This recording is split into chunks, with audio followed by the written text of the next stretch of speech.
Yeah, I think we can start. Um, Good afternoon, everyone. My name is Shafiq. I'm one of the core volunteers of PSF. I've been with PSF from last 2 to 3 years time. I welcome you all for PSF webinar series, specially designed for professionals. Today we got a special session. We'll share more details about the session in a short time. So the agenda for today is we'll start with a quick introduction about PSF for a few minutes and a brief introduction about the speaker, and we'll hand it over to the speaker to take us through on the special topic for today. And towards the end, we will have a Q&A. Please park your questions. We will allocate at least 5 to 10 minutes towards the end for Q&A session. During the session, I request you all to be on mute and switch off your video if possible. It will consume more bandwidth. If you have any questions, you can raise your hand. We have all of our volunteers to see you and give you a chance to ask questions. Ideally, we would recommend you to park your questions for towards the end of the session. So we'll start. I'll hand it over to Mr. Babar to give us a brief introduction about PSF and also a brief introduction about the speaker for today. Thank you, Mr. Shafiq. I request the host to kindly make me the co-host so that I can share the screen.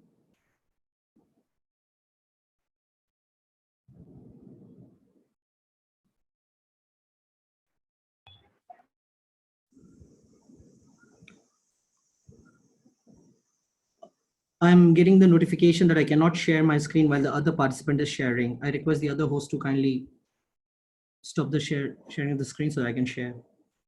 Thank you. All yours. Good afternoon, everyone. This is Dr. Babar Zaman here. Privileged to have all of you over here. A very, very warm welcome to Mr. Ramesh Siddhivatam sir. Very excited to have you for today's session. Without much ado, I would like to quickly take you through what PSF is all about, a small introduction for a few minutes, and then we'll go on with the session. Well, PSF is an NGO formed by a group of professionals, both from IT and non-IT domains, provides a forum for all professionals to utilize their skills, time, and creativity for community development and reforming lives of underprivileged and downtrodden in the community. Basically, PSF, in order to achieve its mission, has categorized itself under 6 areas, whether it is job assistance, career guidance, intellectual activism, service to professionals, service to society, and constructive arts.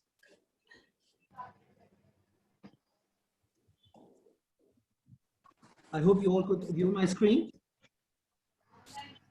We can proudly say that PSF in the last few years have been able to increase a network of more than 1,000 IT and non-IT professionals. We have chapters in Hyderabad, Delhi, and Mumbai. PSF Hyderabad team itself has a network of 500 plus professionals. We are connected to 2,000 plus job seekers through 10 WhatsApp active groups. We have partners with NASCOM and GHMC, and we are running successfully a skills academy of our own in Mehdipatnam area. These are our areas of focus. We will share your website so that you'll get all these details again. We are focusing on job and career guidance. We have startup support, service to professional fraternity. We have talent identification promotion, and we're also actively in core social services. When it comes to job and career guidance, this is the roadmap. We do campus industry interface workshops, off-campus job workshops, guidance workshops, recruitment drives, and skill development centers.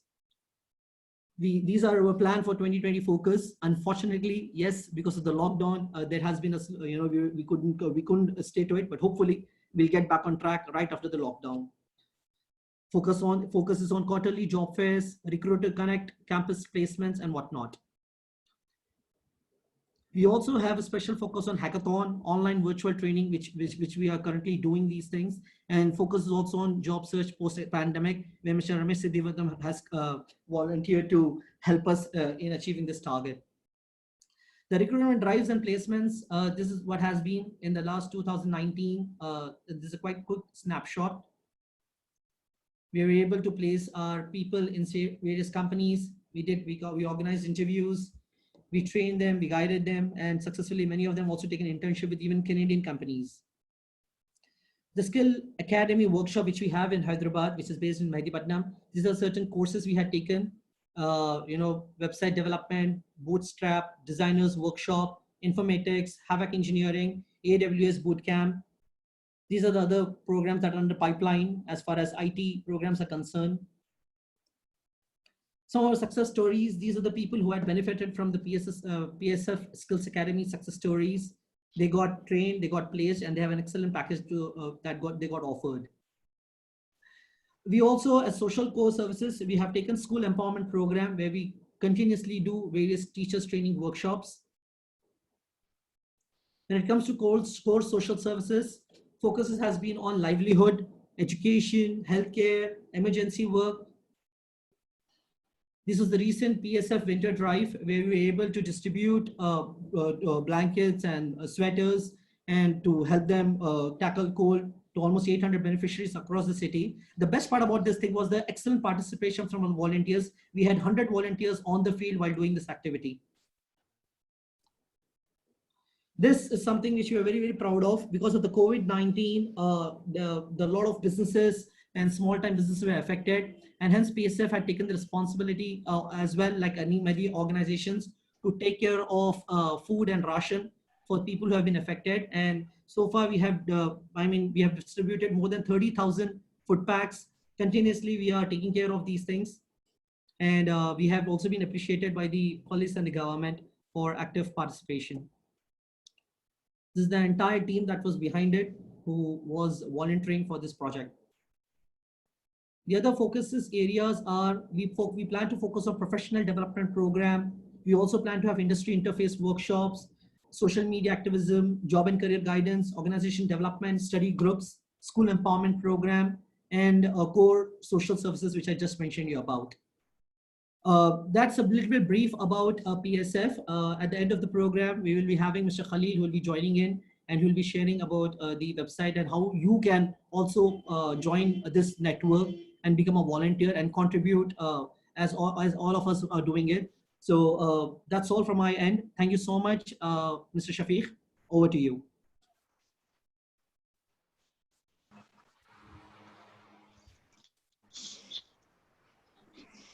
Thank you, Mr. Babar. Can you also please introduce the speaker for today and the program?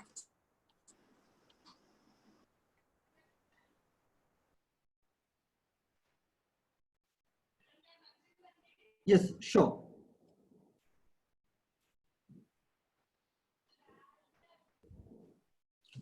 Right. It is an honor that I have got this opportunity to introduce you, Mr. Ramesh Siddhivatam, sir. I'm a big fan of him because of the brief interaction I had with him.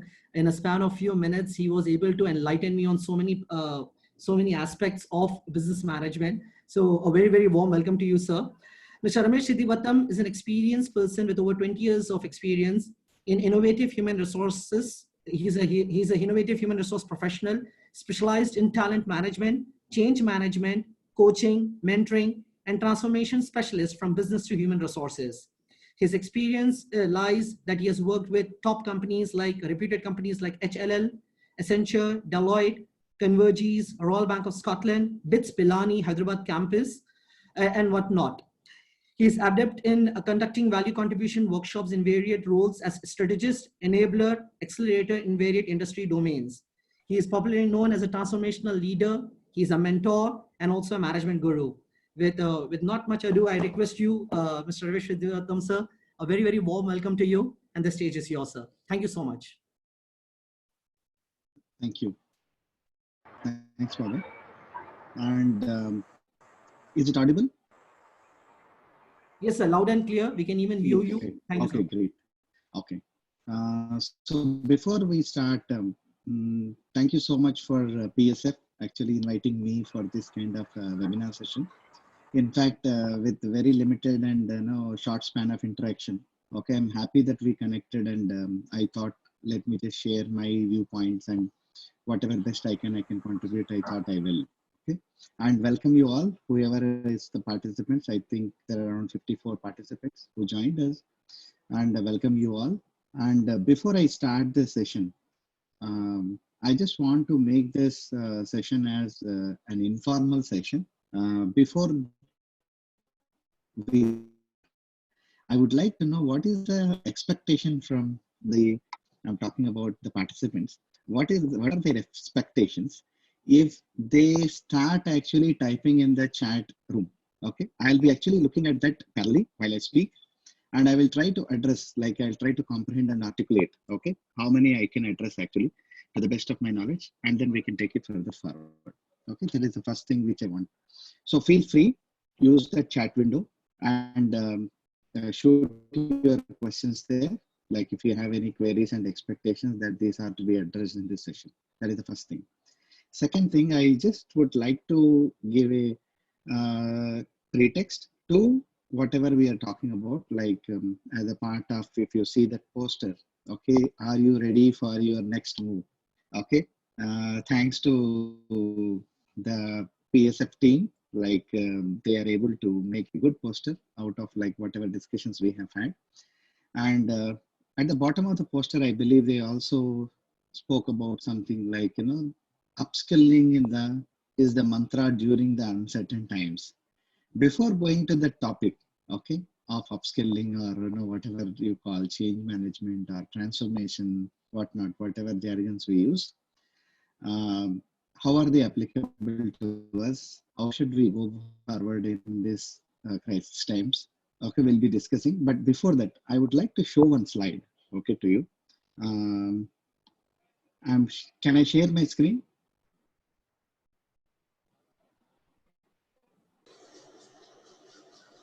Can I share my screen? You can go ahead and share your screen, Mr. Ramesh. Okay, okay.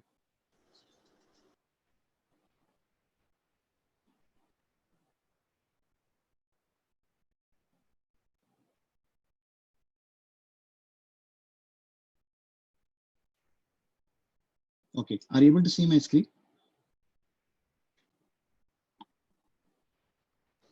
Not yet. Not yet.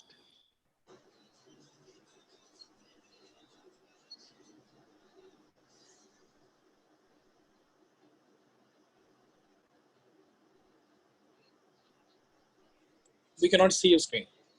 One second.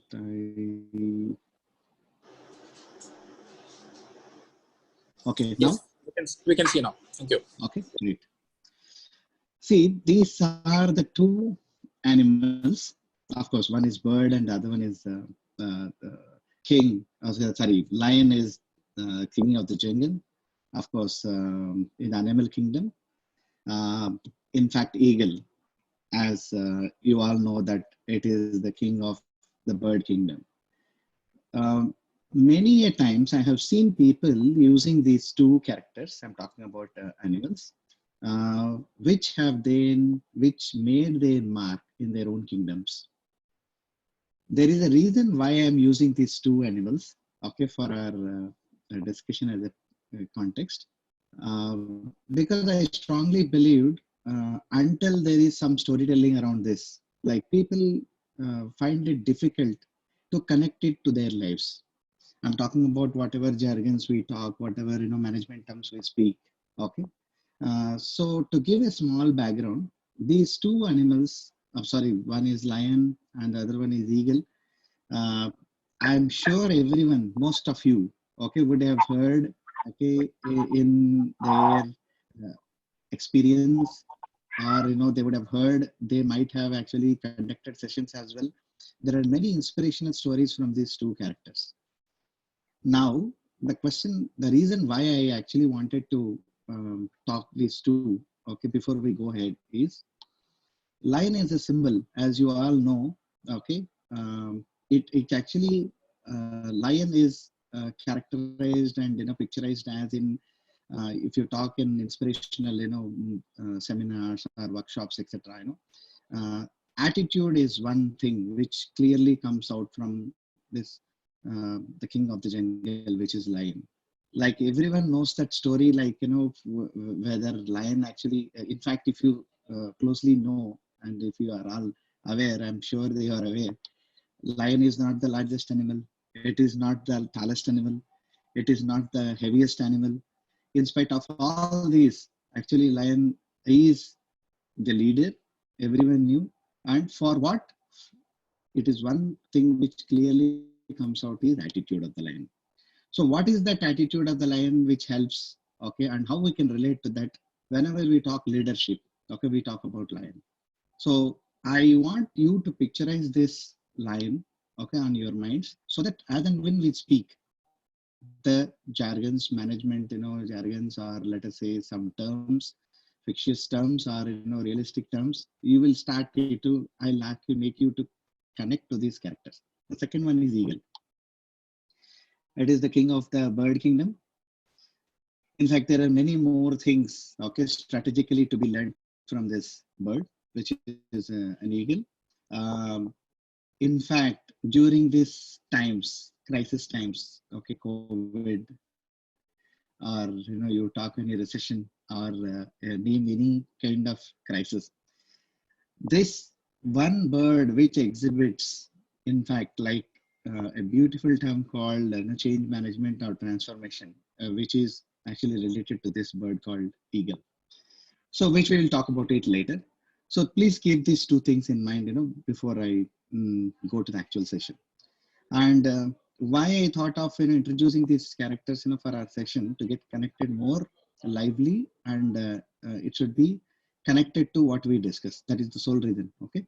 Now, during my experience, okay, for the past 20 years, I've been working as a HR professional throughout my career, where my main job description, I'm sure knowing I'm in HR, you might actually guess these are the top, let us say, 5 functions of a HR professional. Like we hire, I'm involved in employee engagement. I'm involved in performance appraisal, comp and ben, training and development. Okay, you name it, I would have done in HR. Then after a period of time, I was always fascinated and interested in the latest jargons in HR, which came as late as I'm talking about balance scorecards, business balance scorecards, transformation, change management, HR balance scorecards, you name it. After, of course, quantifying the metrics. Okay.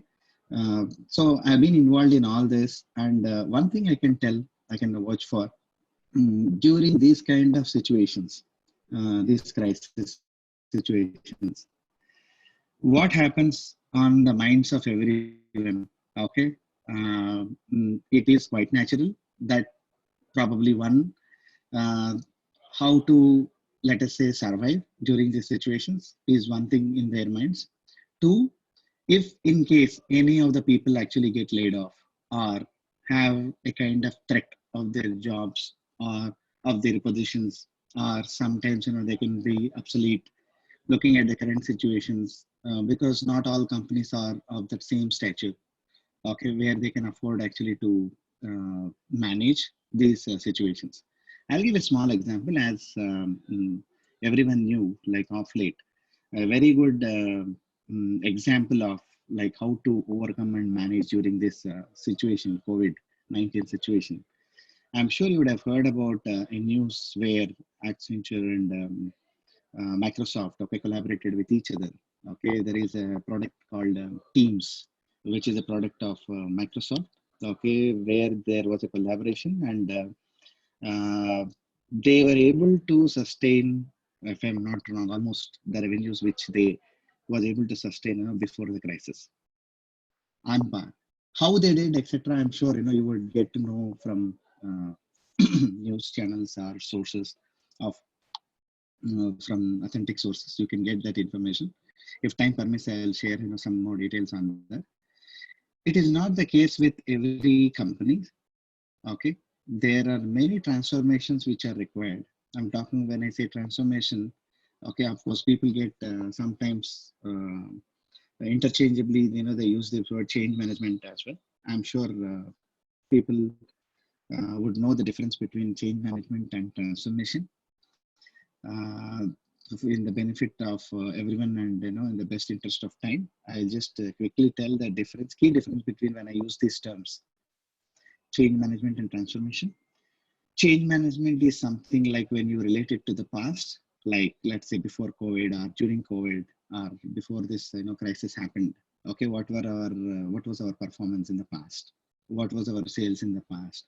What were the metrics, actually numbers, performance metric measures in the past? How much we were able to achieve? Now, where are we today? Now, if there is a gap, supposing if there is a gap and it is short by, let us say, 50% or 40%, how do you actually make it up? Okay, this is what is change management all about. I just told an example as a metric so that people will understand from all backgrounds.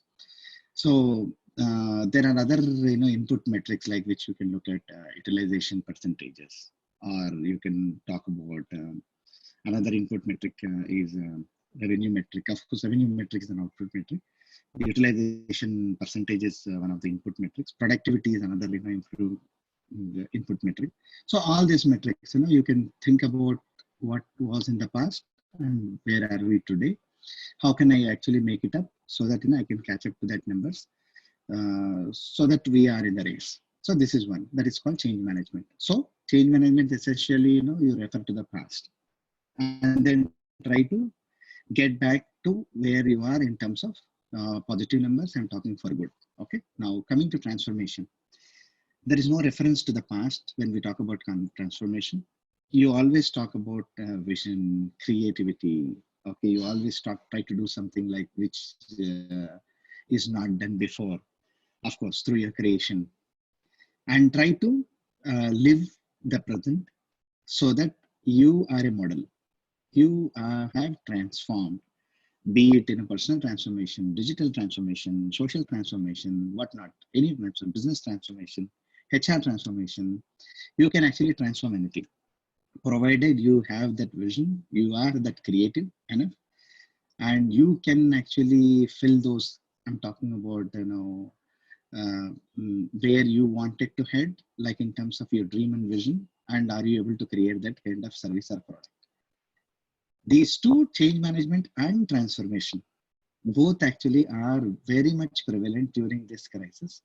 If anyone has to sustain, if they remember these two terms, change management and transformation, okay, they'll be able to cope up well during this crisis. And this is the sole reason why I have taken these two animals. One is lion and the other one eagle, where if you take eagle, okay, that is a perfect example of change management and transformation.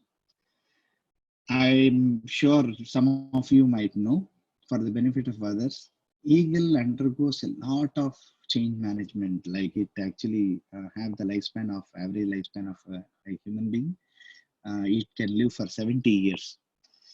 And when it reaches to the age of 40, it has to undergo actually a deep, it has to decide, like, because it it gets at that age, its beaks actually will be bent so that it cannot catch the prey, and their claws are also of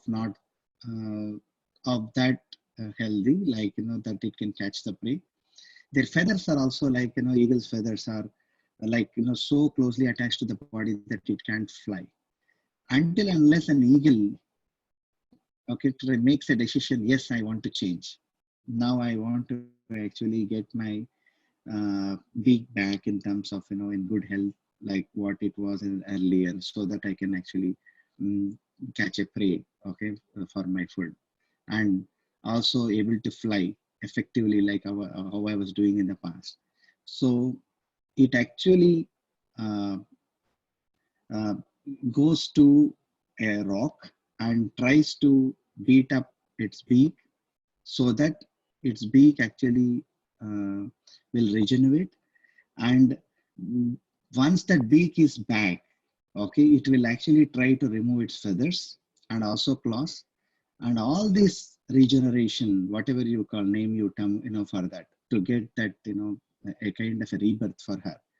It will take minimum 6 months for the transformation to happen, for the change to happen. But it is that eagle which has to decide whether it has to undergo that painful process of change management or that transformation, which is very much required for that eagle to sustain for the next 40 years, 30 years. so that it can actually live for overall 70 years. Otherwise, it will die. So adapt or die. But most of the times the eagle chooses to adapt and believes in the transformation and believes in that change management and does it very effectively, which we always can learn from eagle. And that is one of the strong reasons why I always relate to this, okay, king of the bird kingdom, okay, which is eagle, for this as a perfect and apt example for transformation and change management. Now, to do that effective transformation, okay, one will start, okay, like, yes, I want to bring that change in myself. I want to adapt, okay, I want to overcome, whatever obstacles, I face, okay, be it in my personal things or let's say professional things, okay.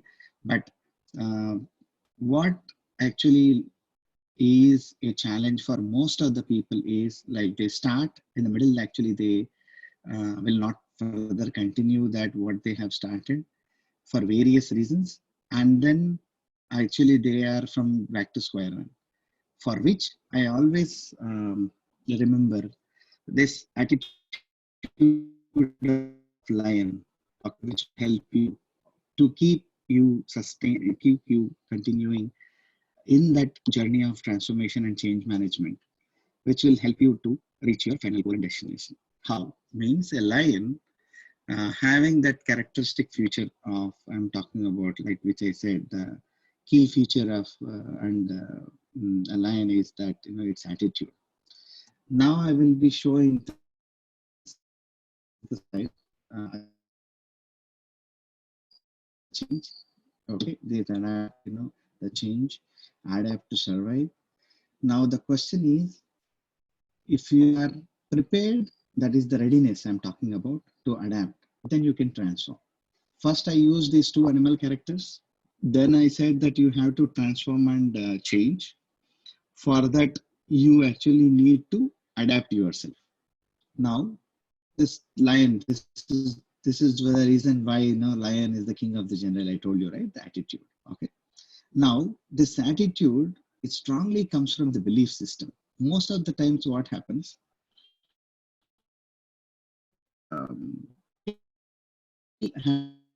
Wants to change. By nature, actually, they want to change. But many a times, that education system, belief system, the culture, which they are from, all these things actually matters a lot in terms of their, let us say, very close proximity to their relation to their culture, their behavior, their attitude, their personality, all matters a lot in terms of their, let us say, accomplishments. Now, if you see, okay, the characteristic features of lion, okay, pardon me that I am actually going in length about these characters, which I thought it is good for us actually to connect, once we look at a model, which I'm going to present. A lion does not concern himself over the opinions of sheep. These are very nice quotes which I have taken, okay, so that it helps. The lion does not turn around when a small dog barks. This is a world of jungle. You either fight or run forever. These are very nice examples which I thought, will help us to remind ourselves of, okay, to make ourselves strengthen, like to make our mind mentally strong. Okay. In the similar manner, fly like an eagle. If you see here, I was talking about a large hook claw of an eagle, how it actually goes onto the rock and try to pluck out his claw, and then they call it as a talon. It actually, the eagle starts plucking it, the feathers. Then finally it will live for 30 more years. Now the question is, by showing these two, why this change is needed? I'm sure you must have heard about this, like in order to survive, like I said, to adapt, okay, you need this change as a process. Until unless you do it as a process and as a model, very difficult for you to actually implement it. Okay. So now these are the life lessons from lion and eagle, okay, which I will, put a pause here. Now, this is one of the slides. Are you able to see the slides? Can anyone? Yes. Yes, sir. Yeah, this slide. Okay. Fine. Now, there are many things actually which come when people talk about readiness. Okay, I'm talking about, let us say, change management, that transformation. Like I said, I used the words productivity. I used, input-output metrics. Then I also will talk about, something like skill roadmap. What is that, skilling which you have to do if you have the to actually become a transformational leader. I'm talking about, let's say, I'm sure in this crowd, whoever participants are there, I'm sure it would be many people who are aspiring leaders, are in fact, they are leaders, right now currently working in their organizations or as an entrepreneurs, wherever they are working. And I'm talking about these are the things which are to be interconnected, which are actually connected. What we need is, we just need to connect the dots. Now, for which at each and every point, I'm talking about stage, we need to, whenever we get actually disheartened or whenever we are stopped, whenever we are challenged, we need to understand these two characters I'm talking about, lion and eagle, and understand, can I fly like an eagle? Whenever I'm talking about, it reminds us going back to that our dream and chasing our dreams and making our dreams come true. Now, to start with, to do this transformation, I'm talking about, when I use the word transformation, okay, I'm talking about, a very strategic one, having a vision, having a kind of, creativity in you. Okay, if it is not there, you try to inculcate that. There are many ways and means of, how to do that. Okay, we'll get to that later. Okay, if anyone wants actually to, let us say, stay ahead of others during these times, I'm talking about senior management. Okay, how do they look at their employees? When we hear some layoffs are happening, whom do they actually lay off? Okay, two. And who actually are those employees whom they look up to, or they look forward to, let us say, being a part of this huge transformation or change management?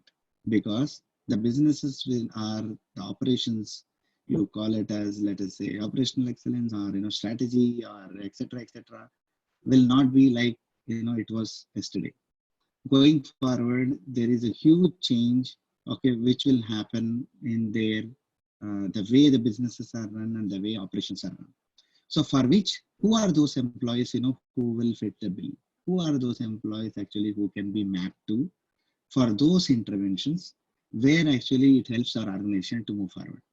I'm sure if you are in that list, okay, then you don't have to worry at all. This is the first advice to you people, like, keep in mind, like, are you in that list? Are you in that top? Okay, I don't say performance list, I'm talking about, are you in that list of contributors? Because not many employees use this word contribution, like in every time business as usual and routine, like people have their key result areas or job description, or okay, deliverables given to you, and you will be keep on achieving that. But one question, if anyone asks you, like, what is your contribution here? Contribution is not just numbers. It can be actually considered in number of ways. So if you are able to answer that, yes, I am a contributor, okay, in so and so ways, okay, then I'm sure, management would think twice or thrice actually to make any kind of decisions. And for good and for better, I'm sure, you'll be highlighted during especially these crisis times. So now, there are two things which I said. Change management is for, if you see the slide here, okay, mostly for managers. Of course, I'm talking about, you name it, associate managers, and whatever specialist, cadre, does not matter. Let's say for the years of experience between, I'm talking about 5 years to, okay, it goes up to, let us say, 12 years on an average. Yes, The why means the change management, is something like, which you will look into your past, fix that, parameters, which are to be corrected, through a process improvement or etc.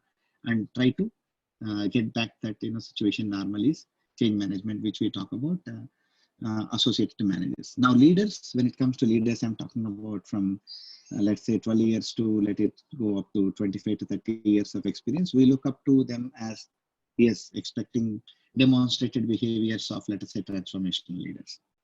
Because most of the times leaders, what happens is, like in my experience, wherever I work, I'm talking about wherever projects or workshops I conducted, and when I talk to CEOs, MDs, or the decision makers, I keep hearing from them many a times, they have that leaders as performing only at a transactional level, okay, not at a transformation level. They don't want transactional leaders, they want transformational leaders. But very few understand, what do you mean by transformational leader. So if you go to the textbook definitions, you will find, many terms. Okay, there are 5 I's. Okay, I have seen one book where, they have 5 characteristic features of, transformational leaders. Okay, all starts with the letter I.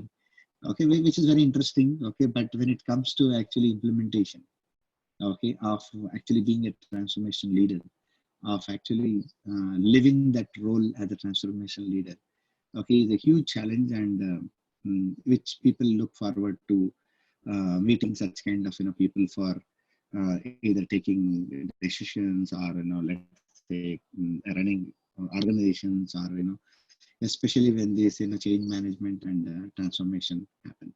So now these two terms, I am primarily concentrating on these two. It can happen at any level. Does not necessarily mean, manager or leaders. It can also happen, let us say 2 years to 5 years of experience people as well, provided they are able to demonstrate that, behavior to the management. Now, the primary aim for business, okay, let us say from management perspective, there are input metrics and, let us say, output metric. Output metric, everyone has revenues. By and large, what happens is people, they get revolved around input metrics most of the time. Okay, are we productive? Be it IT or non-IT or, sales, or you name any industry. Okay, with my experience wherever I work.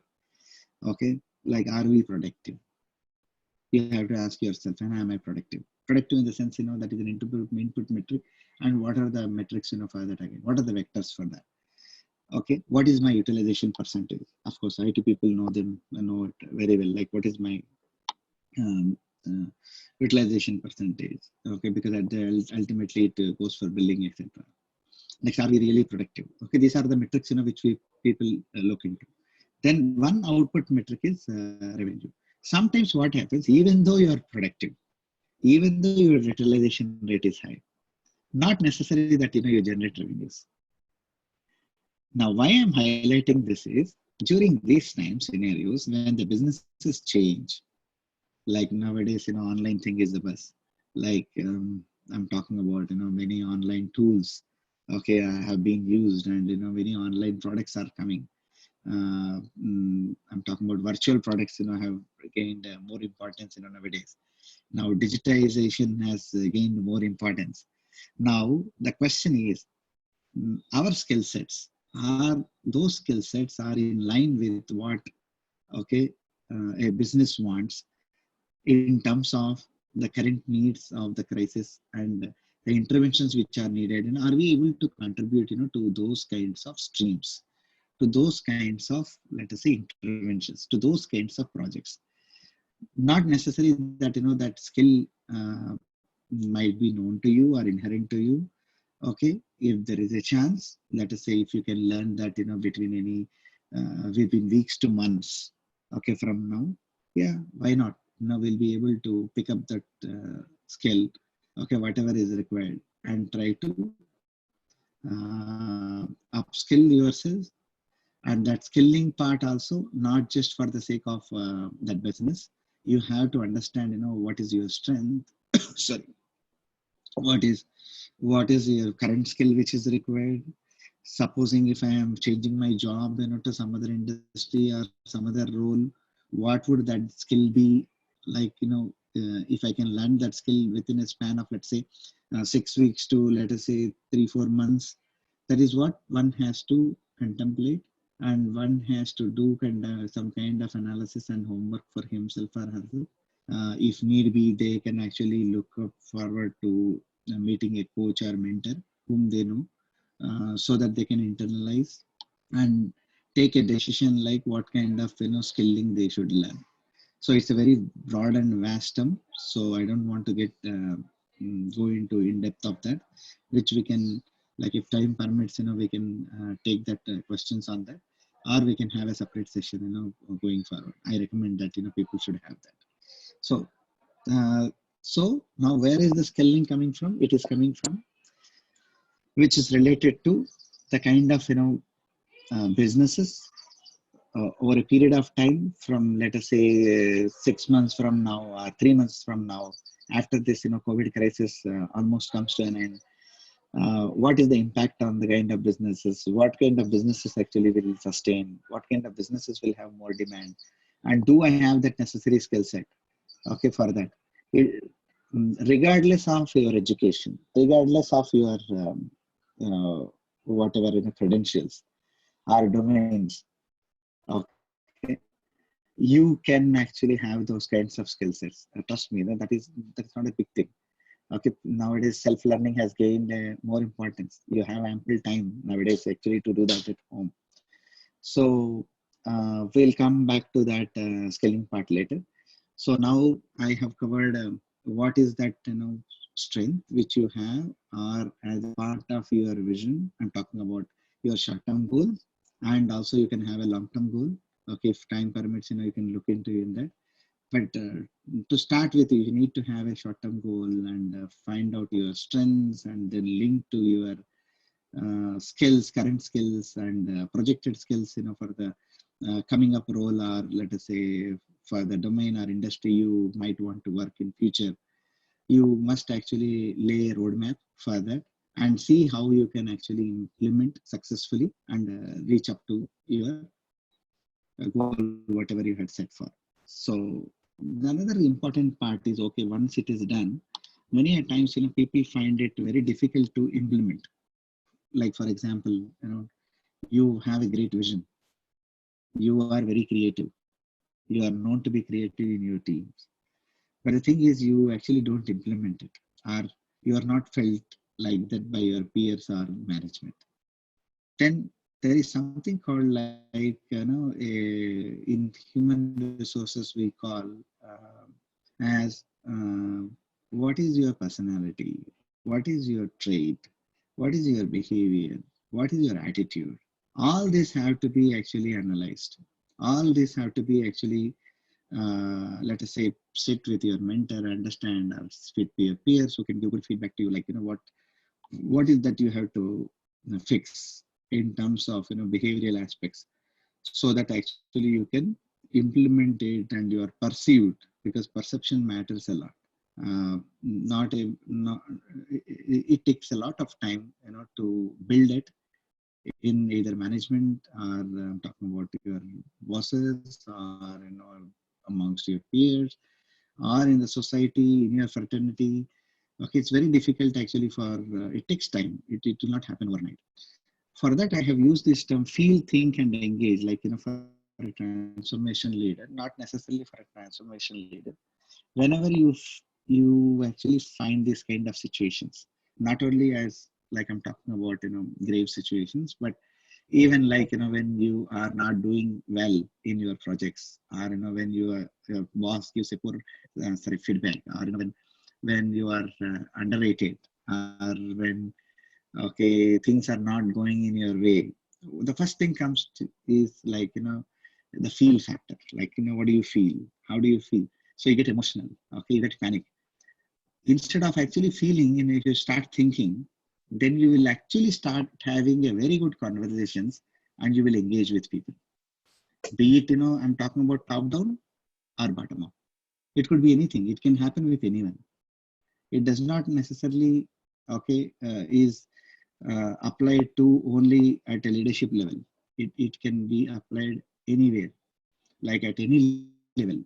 So if anyone keeps this in mind, like when in one of the companies where I worked, we had some very good model called education, experience, exposure, and environment.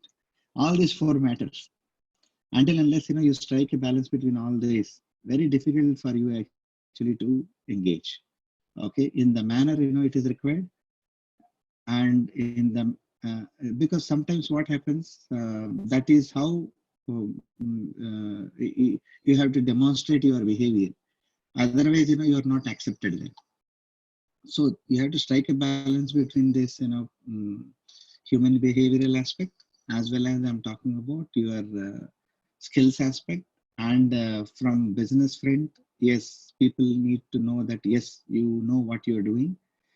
So if finally I'm coming to one of the blocks, the first one, like it's a very beautiful thing, which I've been, whenever I remember this, okay, I keep reminding of my, workshops and, whatever engagement programs we do. Like we are born to win, okay, but we are conditioned to lose. I'm sure people know the word conditioning. This comes because of, this is programmed, like, by your culture, education, or, background. Okay, that's why the culture is very important, environment is very important. Okay, exposure is important. Okay, this actually helps you to introspect. Okay, and you should keep ask at the end, and I would like to suggest, you should keep ask yourself what is important for you, okay, during these times. Okay, where are you, like, as per the plan, like if you have any plan, and where do you want to be going forward. Okay, actually, do you have a plan in place? If a plan is there, will you be able to execute? Okay, for that, what help is required for you? Okay, if you all these are in line and all these are connected, I'm sure actually you'll be able to have a great journey ahead. Now I'll stop here. Like I don't know, I have not checked the chat box. If anyone has any questions, you can start asking questions.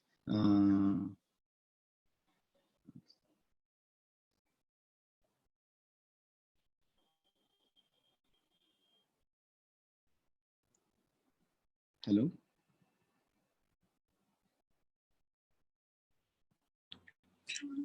Ramesh, we can hear you. Anyone has got any questions so far can unmute and ask questions. If you don't have, you can proceed. Okay, I am able to see the chat box now. I could see who the IT industry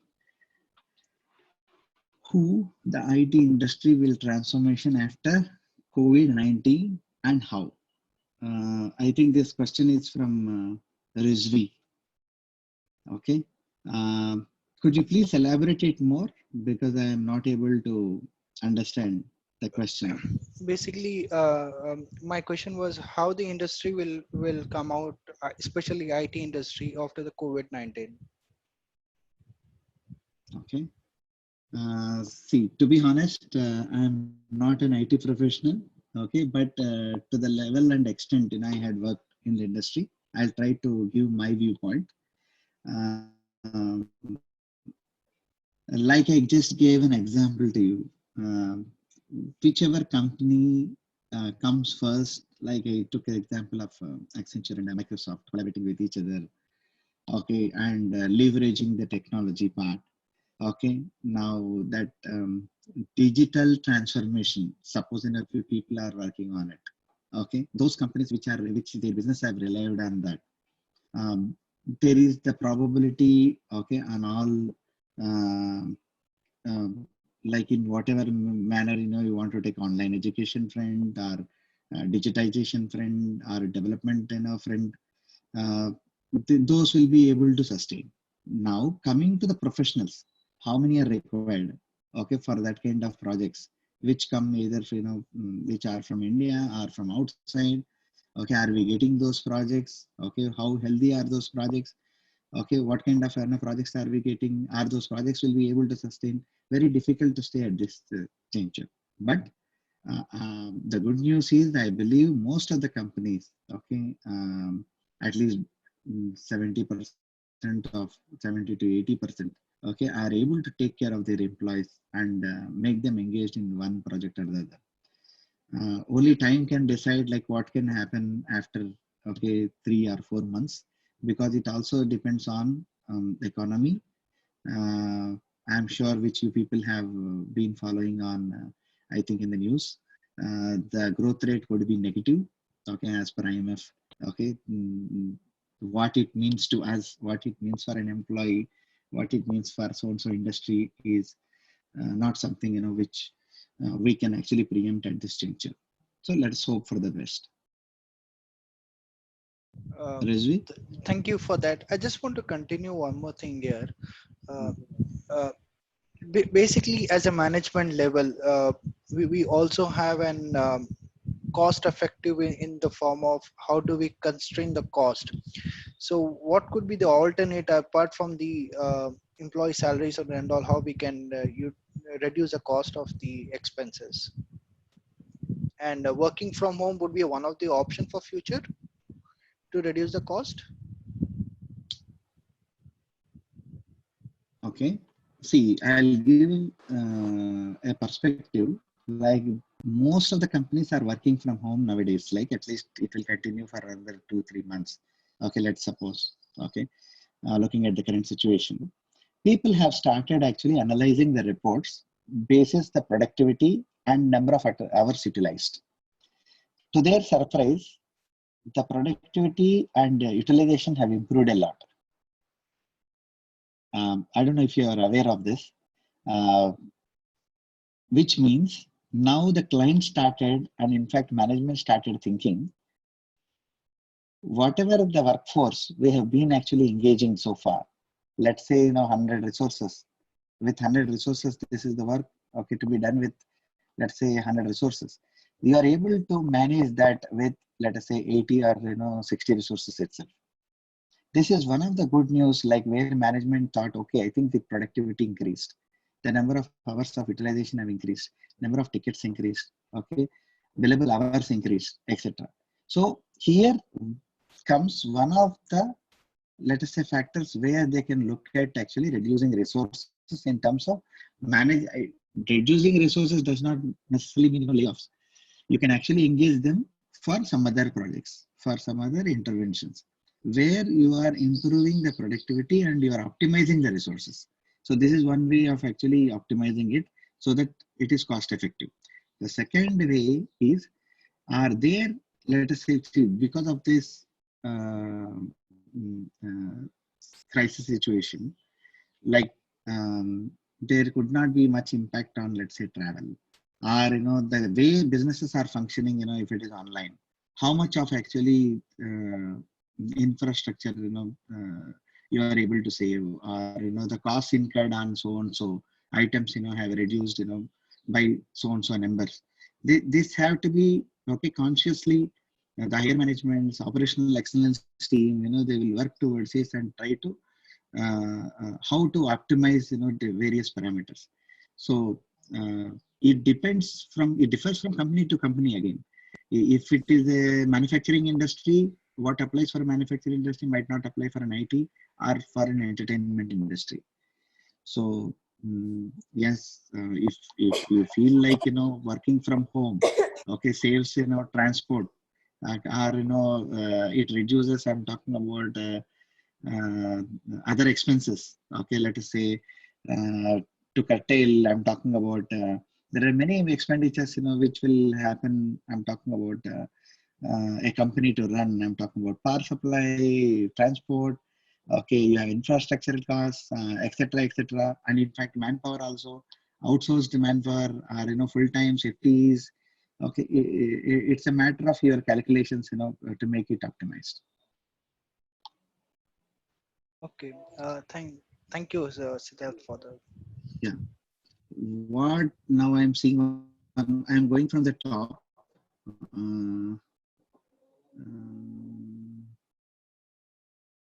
Next question is, I think,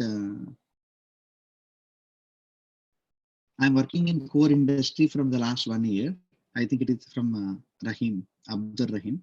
I'm working in the core industry from last 1 year after completing my bachelor's. I had plans of pursuing MBA. Your opinion on pursuing MBA post-Corona crisis? Okay. Mr. Abdur Rahman, are you there?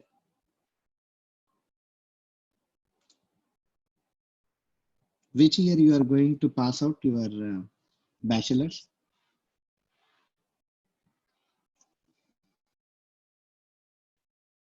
Mr. Abdul Rahim, if you are there, kindly unmute yourself and you may interact with Mr. Ramesh.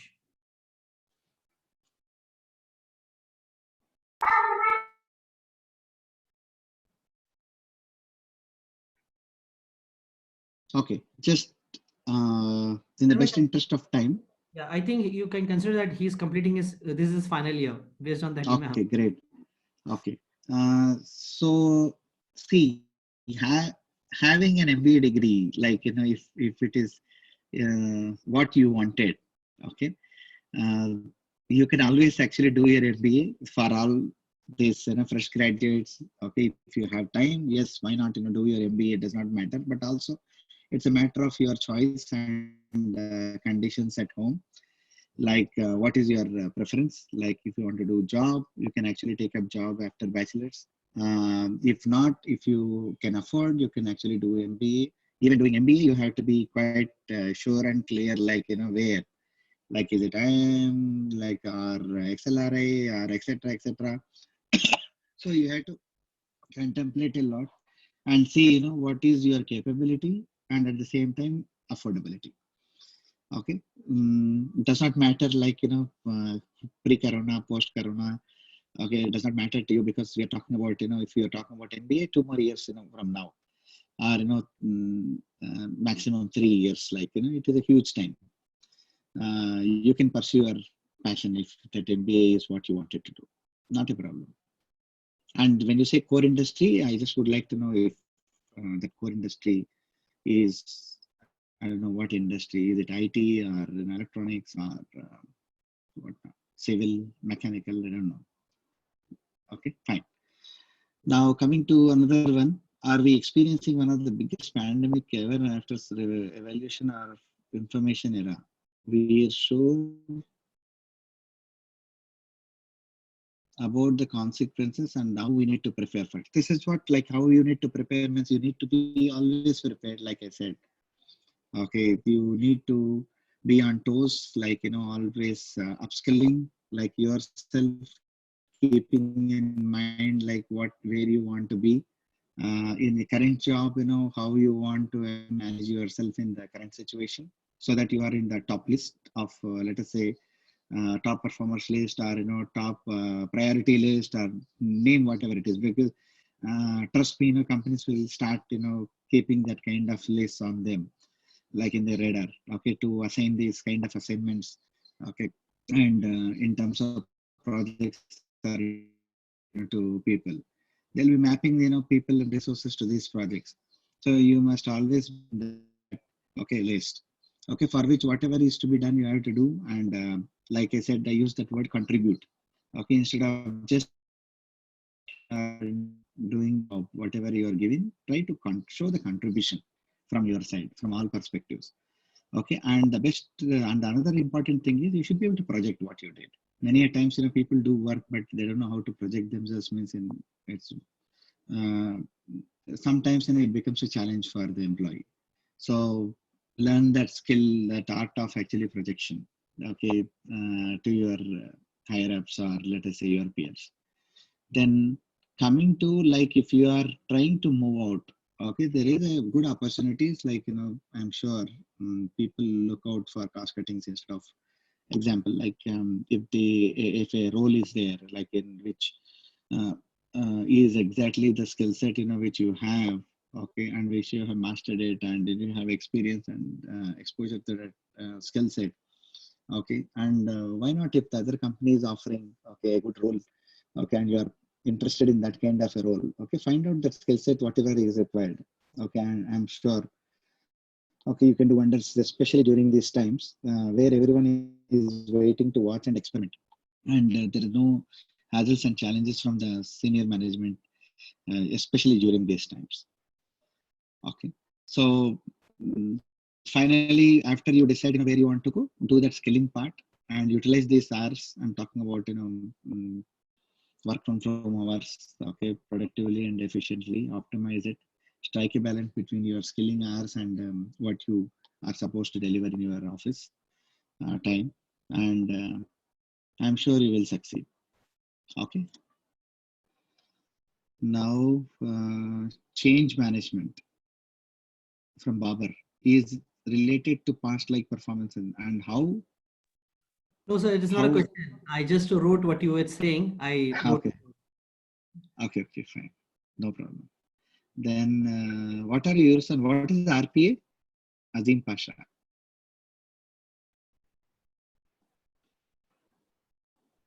Is it there, Azim Pasha? Yeah, hi. Hi, tell me. Yeah, it's about robotic process automation. Currently, industry is going through a completely change from employee management to robotic completely automation. Okay. So, what are your views on this?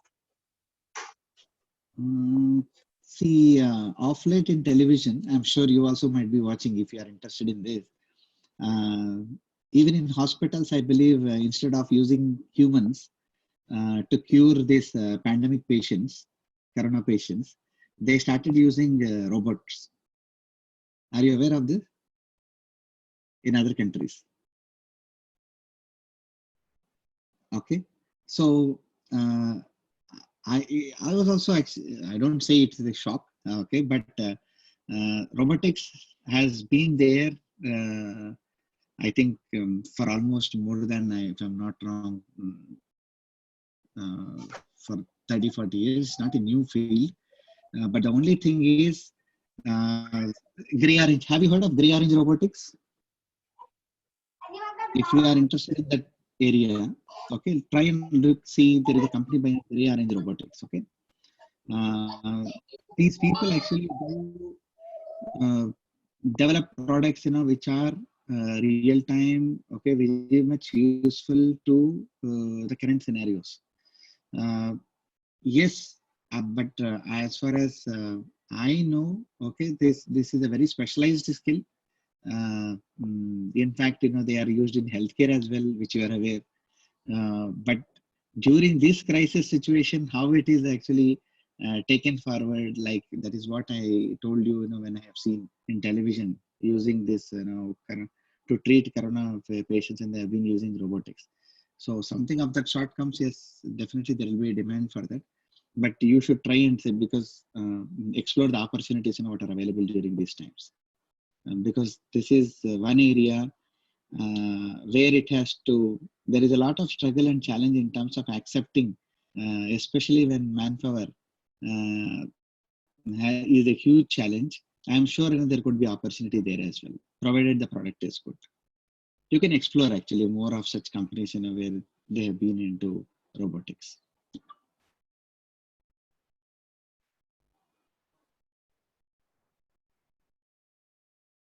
Next is Azim Pasha. Is it fine? Do you have any further follow-up questions on that?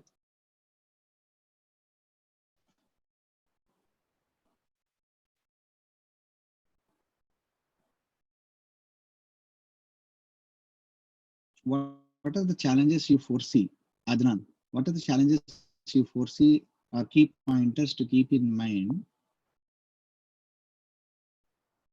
for professionals who are laid off and now intend to start a business on their own? Okay. See, the first thing which I can see as a challenge, okay, for those people who are laid off is they should be able to substantiate why they are laid off. I'm sure, this question will be asked in the interview. Even though the situation is like, yes, while everyone is aware that, because of laid off, okay, because of layoffs, I lost my job. If you think this is what on their mind, yes, having said that, okay, there could be another follow-up question for you, like, why you? Okay, why are you laid off? Like, for that, if you are able to give a rationale and justification, the reason for that, okay, that is what, you should be ready with an answer one if you are actually trying to apply for another job. Now, looking at the question, if you want to intend to start a business on your own, see, starting a business on your own is something like an entrepreneurship.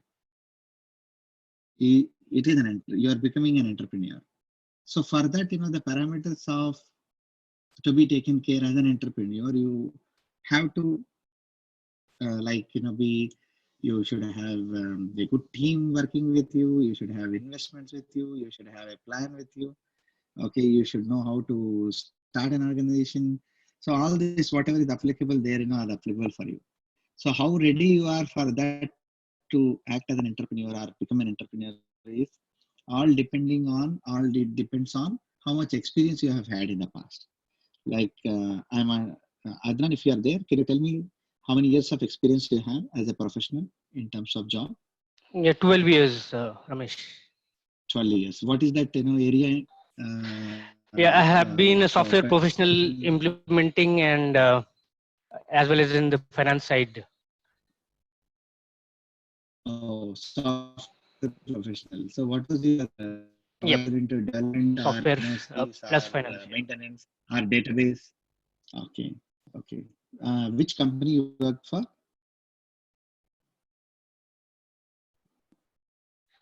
I was working for iLabs. Yeah. Okay, okay. Fine. Like if you have something on your mind, like so are you thinking of a product, like software kind of a product, or what kind of an entrepreneur you want to become? Yes, yeah. See, because not sure. Yeah. You have to think all this. Just thinking. Yeah. Contemplate and Yep. see. I have seen many people starting restaurant business. Suppose example, I'm just saying.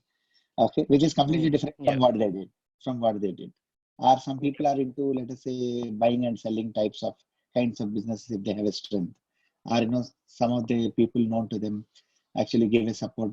Okay, and they go forward looking to such kind of businesses. Suppose. So there are varied kinds of businesses you have to think a lot and contemplate before you take a decision on that. Okay, I suggest you take because money matters a lot nowadays, right? Like whatever you're investing on something, okay, you have to think twice and thrice before you do that. Okay, I suggest you take the help of some SMEs who are in subject matter experts in entrepreneurship, to help you out in making a decision there. Okay. Now, Siddiqui, how should career starter start his career after COVID? Are you there, Siddiqui? Yes. Yes. So can you elaborate the question? Actually, this is for my nephew who has just completed his engineering from production, and he has a challenge. He has completed his engineering last year, and he was just taking break. Now he wants to start the career. All of a sudden, this challenge is there. So, in this regard, can you put some light, like how he should help? Where he completed his engineering? Where he completed his engineering? In Hyderabad itself, in college name, I'm not able to recall the college name, but he has done production engineering. No problem. Okay. See, what I suggest is for him, like he has to explore the options, like what are those companies which will provide a job for him. Like he should keep applying. I'm sure he would have done that. More importantly, there are times where people apply jobs online. So many times people ignore it. They just go to job sites or let's say consultants for their help. But I suggest please ask him to apply the career sites, like whatever companies are there, like relevant to his production of engineering. Two, he has to have a very good LinkedIn profile. Try to connect with people, as many as he can, okay, of relevant connects, okay, and industries, okay, which are, because it is such a good forum. Like people nowadays, the number of positions closed through LinkedIn are increasing day by day than job sites. Like, and I've been hearing a lot from people. of course, qualitative hiring I'm talking about. So he has to strike that balance between, job sites as well as in LinkedIn. Okay, you should have an impressive profile there. And third one, let him actually learn any skilling, like he's a fresher. So I am sure, he can do self-learning. There are many sites like, Simply Learn, Coursera, okay, where if any such production related skills are there, okay, will add value to his resume or to his experience. I'm sure that will help. Thank you.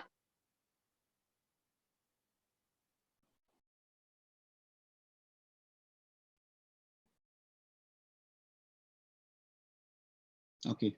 Now, how to run NGO? I'm really sorry, I am not sure of this. I don't know how to answer this. I'm not aware of how to run a non-profit organization.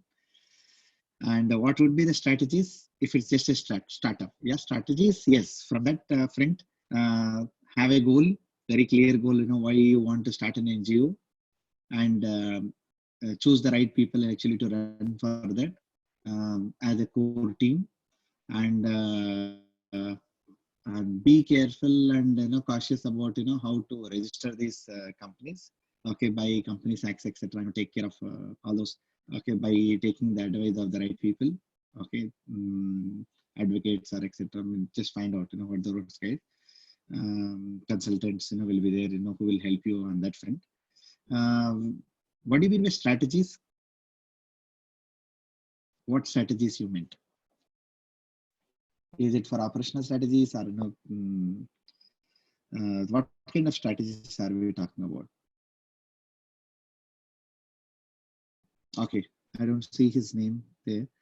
It came from iPhone to everyone. Is he there? Whoever actually wrote this question?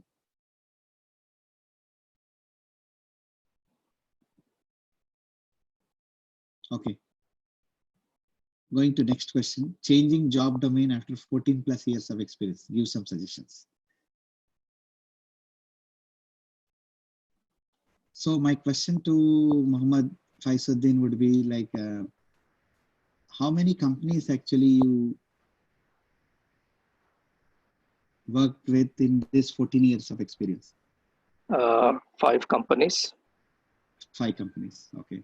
What is the domain you are working, like in which domain and which industry? Telecommunication. Telecommunication. So how long have you been in the current organization? It's 9 years. 9 years. So any reason for changing domain? When you say changing job domain, what do you mean by that? Like, are you also looking into the same telecom industry or different industry? Different industry. Okay. Any reason for that? Like, because you have to leverage, their experience and wisdom in your current industry. This is what my first suggestion would be actually. Industry is shrinking. Okay. So I guess it's the best time to shift. Okay, but when you strike, there is nothing that stops you from shifting, but ensure that whatever you're choosing as your next industry, okay, in terms of industry, you ensure that that skill set is, okay, you are ready with that skill set. That readiness should be there. And you should understand the key skill set required for that as well.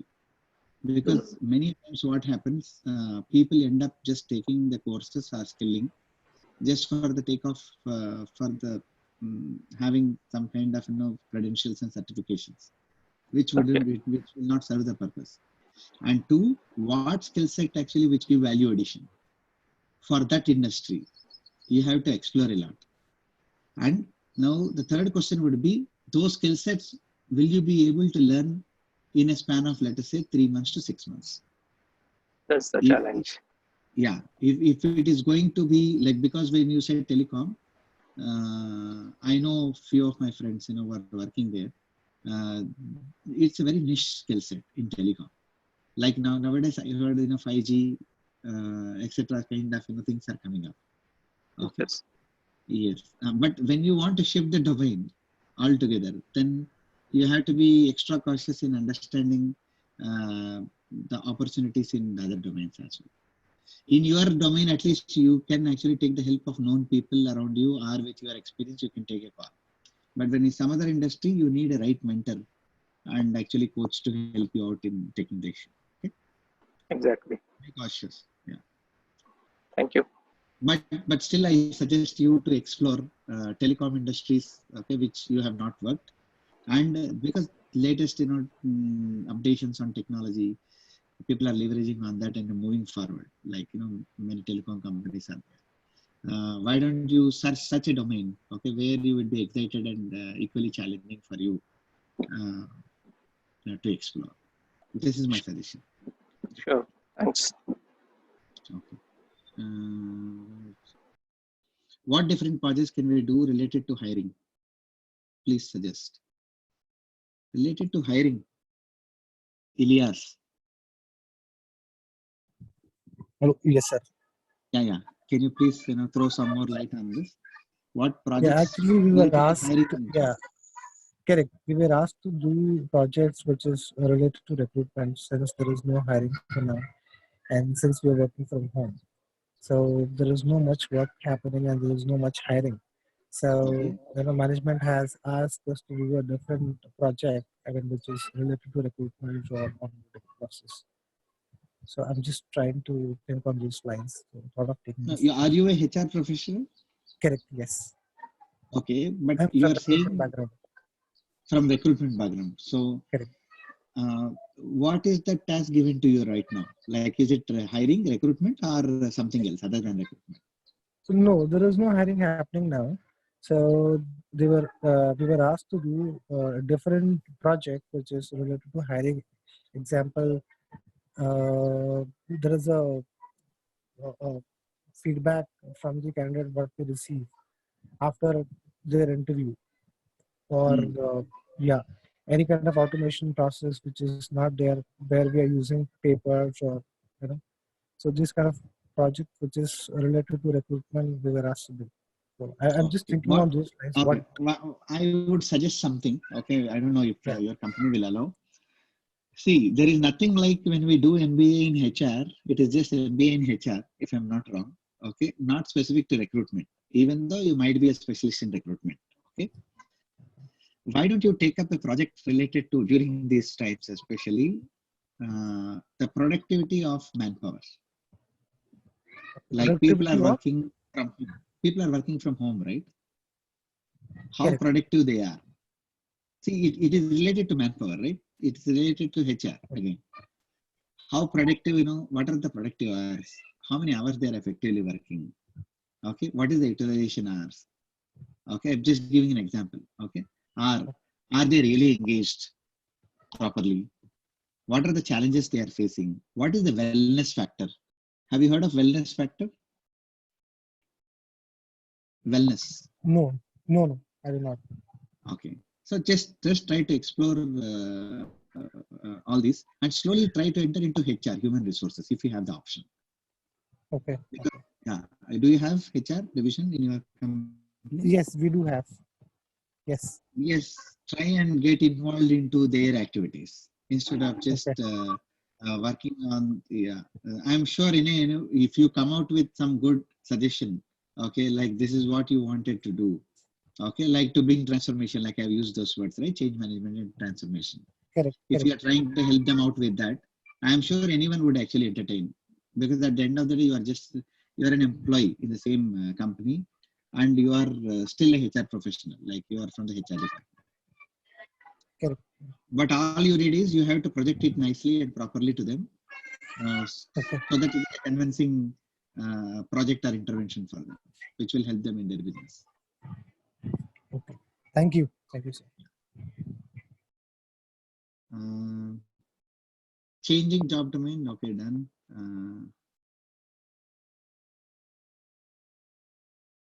PFC welcome all participants. During this pandemic, how far it is wise to start a business at this time instead of being an employee? Martin, are you there? Yes, Ramesh, I'm here. Yeah, this question arises because I was reading one book. Actually, I got to know that the best time to start a business is during the during when the market goes down, because everybody thinks that they cannot start a business. But if you come up with a new idea, that would be How many years of experience you have as a professional? Like, how long you been doing job? Or 12 years of experience. 12 years. Okay. What is the domain, or what is that industry? IT. IT security. IT, like, oh, security. Very, very niche and hot segment. Why do you want to leave that now? Are you? I wanted to. I always wanted to have an be, entrepreneur. So I also looking for the opportunities in the IT sector, the same domain itself. But I'm not finding the ways actually how to start. I'm like in the same domain, security. In the current scenario, especially when everything is becoming online, at least I am hoping that it will continue for another year. Okay, then all the more your IT security thing will have more demand, because I'm sure you know that, right? Yeah, that's right. Yeah. So I suggest you should trace and track and find out those companies. Okay, let us say medium size. Okay, SMEs type. Okay, kind of companies where I suggest you to start doing consulting first. Don't jump right away into starting a business. Just do a dipstick and test the waters, like give a kind of a consultant or advisor service first and understand. Okay, until you do that, okay, it is not a wise thing to start a business until you are proven, yes, this model works, this prototype works, or this process works. Okay, there is definitely a problem here in this area. Okay, there is a problem statement and you are giving a solution which actually caters to their needs, which has to be tested at least for 1 year. With my experience, I'm saying minimum 1 year before you start it officially. Okay, understood. Yep. Yeah, because in your role, in IT security, in IT security, you will have that option. Okay, understood. Yeah. I need to explore more. That's right. Yes, and not a wise thing also to do that kind of experimentation in these times, because you don't know how economy actually will unfold, or how it will actually the industries, the impact on different kinds of industry. Also, we are not aware, like what are the economic measures government is going to take, what kind of policies. Almost all the domains are impacted. Most of the domains. Yes. So better to watch, okay, carefully. It is just like asking, like, can I buy a house during these times? You don't know, right? At the end, after 2 years, you will wonder that you should have bought this house, okay, 50% lesser than what you have spent on. Yeah, that's right. So better to wait and watch, okay? Yeah, understood. Thank you very much. Yeah. Maybe we can take one last question. Yeah, fine. What can we do to be 10 years ahead, like China, Japan, and USA, in terms of science, technology, and business? What is the difference between Indian professional and a professional from other country? Okay, Azim. Okay, Azim, you are there? Yes, I am there. Hi, I'm there. Yeah, hi. Okay. So your question is like, what is that we can do if we have to be 10 years ahead, right? Yes. China, Japan, It's not about fixed 10 years. It's about what we can do so that we can be ahead from the other countries. Year is just a number there. And the second question is, what is the difference between Indian professional and a professional from other country? Okay. Yes. Let me answer that second one first. See, Indians are known to be, as everyone knows, okay, very diligent and little brainy types. Okay. And now you talk about USA, or let us say China or Japan. wherever Indians have gone, okay, and have proven, okay, they are all in those positions I'm talking about, where the kind of jobs are, let us say, so if you take one difference between them and us is, we are there for them every time. Like the other country people, they stick to their timings and they leave. But we Indians, because of our temperament, because of our, let us say, used to kind of a culture, okay, we always actually want to be goody goody with everyone. And I'm talking about, let us say, what do you call, um, like that fear factor. I'm talking about that overcoming fear. Like it takes time for us. Okay, like come what may. Okay, I will not work after, let us say, 5 p.m. Okay, type of Indians I have never seen. Indians are always, I'm talking about, and this is just my impression. I might be wrong. Okay, because most of the times 90% of people are like, I want to work, I want to prove. Okay, if someone asks me to stay for some more time, I will finish the work and leave. Okay, so we are coming across as committed. We are coming across as serious. We are coming across as, yes, okay, we are there when we are required. Okay, so and hence people rely on us. That is the difference between that one very clear differentiating factor why Indians are actually preferred everywhere. Okay, now coming to, I'm talking about China and the other country which you are talking about, Japan. Okay, the quality consciousness is more there.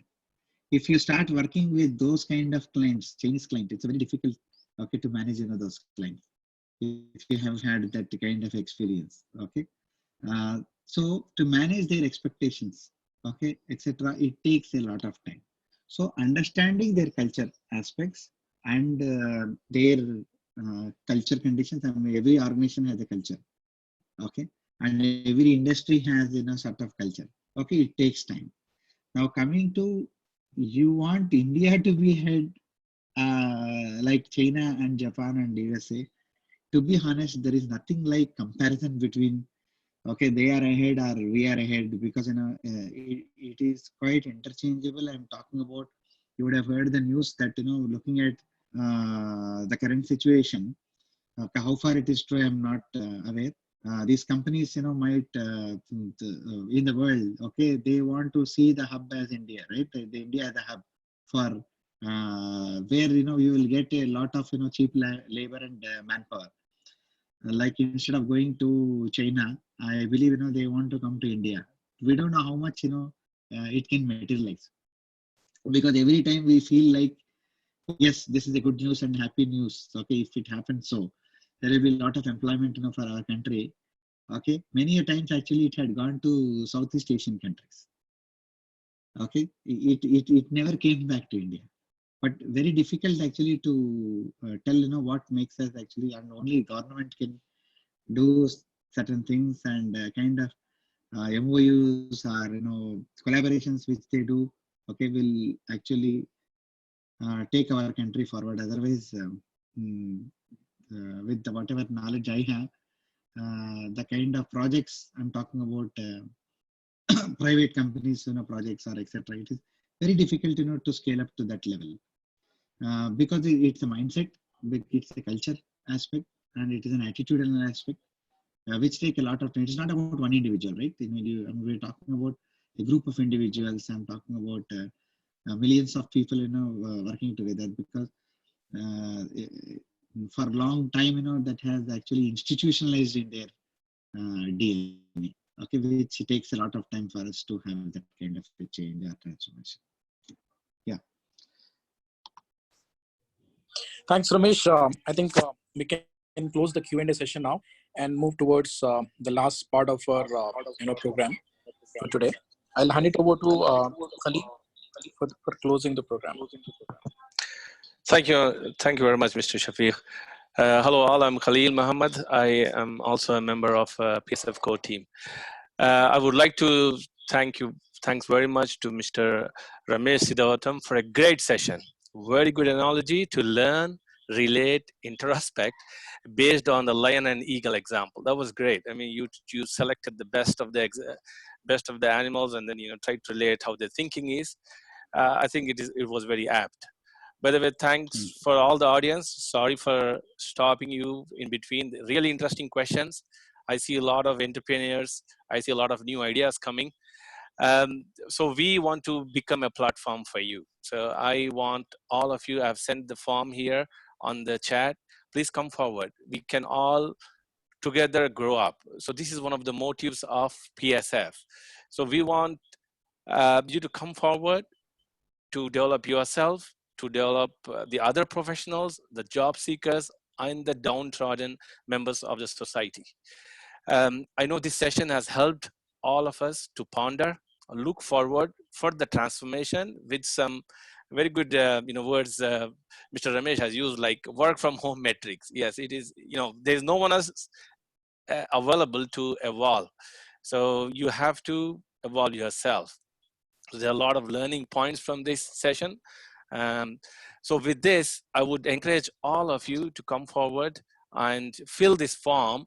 And then what I'm showing here is the ways where you can coordinate. We have formed a lot of different activity groups here, for professional development, industry interface workshops, technological enablement of community, developing apps, social media, job and career guidance, or school empowerment programs, contribute in different study groups. So there are a lot of other activities which you can come forward. Nowadays, thanks to these webinars and online sessions, you can't just have a chance to say that you can't meet people. There are a lot of avenues for you to meet people.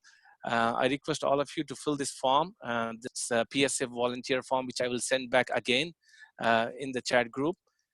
Please make sure you take time to volunteer with us, come forward and contribute for yourself and for the whole community. Apart from that, if you feel that you want to send a feedback about this program and any future program which PSF might be having in the future, you can please send your suggestions to our email ID, which I have sent to everyone on the chat. So with this, I would like to conclude today's program, and hoping to meet everyone again in our next sessions. Thank you very much and have a good weekend. Thank you. Thank you so much. Thank you so much once again, Mr. Ramesh. Have a great day. Bye-bye. Thank you. Thank you, Mr. Ramesh. Thanks, everyone. Bye. Bye. Thank you.